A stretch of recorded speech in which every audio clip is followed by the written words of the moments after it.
Премиерот со дел од министрите во официјална посета на Унгарија. Двете држави денеска и утре ја одржуваат втората меѓувладина седница во Будимпешта. Агендата предвидува тет-а-тет средба меѓу двајцата премиери Христијан Мицкоски и Виктор Орбан. Ќе се одржат и повеќе билатерални средби на соодветните ресорни министри, пошто ќе следува и меѓувладина седница. Целта е да се продлабочат и онака одличните економски и политички односи помеѓу двете земји. Согласно агендата предвидени се тет-а-тет средба помеѓу председателот на владата Христијан Мицкоски и председателот на владата на Унгарија Виктор Орбан. Во рамки на владиниот самит предвидено е да се одржат и билатерални средби помеѓу ресорните министри на двете влади, пошто ќе следи заедничка владина седница помеѓу двете влади. Според најавата, предвидено е министрите за надворешни работи и трговија Тимчо Муцунски и Петар Сијарто на заедничка билатерална средба да потпишат акциски план за размена на знаења во делот на активностите за кои се надлежни нивните министерства.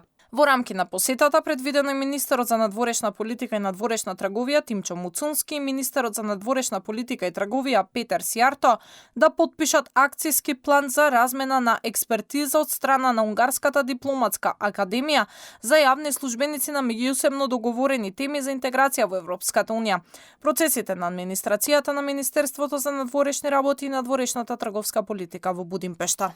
По завршувањето на заедничката владина седница, двајцата премиери Мицкоски и Орбан ќе одржат заедничка пресконференција на која ќе го презентираат договореното од средбите и седницата.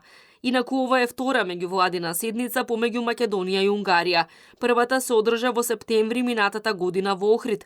Тогаш Орбан ја реафирмираше силната поддршка за Македонија на евроинтегративниот пат, со што се понуди дури и да биде посредник на дијалогот помеѓу Скопје и Софија, како тогашен претседавач со Советот со Европската унија, но Бугарија веднаш го одби предлогот на унгарскиот премиер.